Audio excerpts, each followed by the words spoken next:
മീനുകളുടെ ആകാശവും പറവകളുടെ ഭൂമി എന്ന് പറഞ്ഞ 7th സ്റ്റാൻഡേർഡിലെ മലയാളം ചാപ്റ്ററിന്റെ ആ സ്റ്റോറി മ്യൂറൽ പെയിന്റിംഗ് സ്റ്റൈൽ വരക്കുന്നതിന്റെ മൂന്നാമത്തെ പാർട്ടാണ് ഇത്. കഴിഞ്ഞ 2 പാർട്ട് കാണാത്തവർ ചാനൽ ഒന്ന് പോയി ചെക്ക് ചെയ്യണേ. ഈ ഒരു പാർട്ടിൽ സ്റ്റോറിയിൽ പറയുന്നതെന്ന് വെച്ചാൽ ഉത്തമൻ ജെൻട്രി തോമസിന്റെ വീട്ടിൽ പോയിട്ട് അവിടെയുള്ള കിളിക്കൂട്ടിലെ കിളികളെ തുറന്നു വിടാൻ ശ്രമിക്കുന്നു.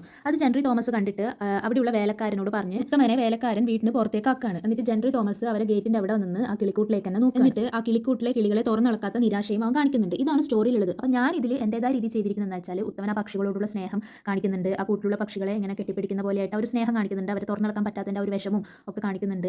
അതേപോലെ തന്നെ ജെൻട്രി തോമസ് വീട്ടിൽ ടി വി കാണുന്നതായിട്ടും കാണിക്കുന്നുണ്ട്. അതേപോലെ തന്നെ ഉത്തമൻ കിളികളെ തുറന്നിളക്കുന്നത് ജനാലയിലൂടെ നോക്കി നിൽക്കുന്നതായിട്ടും കാണിക്കുന്നുണ്ട്. കിളികളെ തുറന്നിളക്കാൻ പറ്റാത്തതിന്റെ ആ ഒരു ദേഷ്യവും ആ ഒരു നിരാശയൊക്കെ ഇവിടെ ഞാൻ കാണിച്ചിരിക്കുന്നത് വെച്ചാൽ ഒരു പോർഷനിൽ ഉത്തമൻ ഒരു കത്തി കൊണ്ട് മരത്തിൽ കുത്തുന്നതായിട്ടാണ് കാണിക്കുന്ന ആ ഒരു ദേഷ്യവും ആ ഒരു വിഷമവും.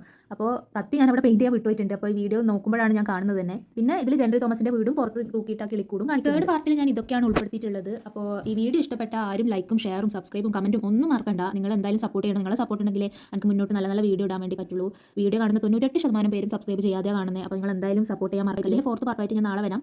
അപ്പോൾ അടുത്തൊരു വീഡിയോയിൽ കാണുന്നവരെ ടാറ്റാ.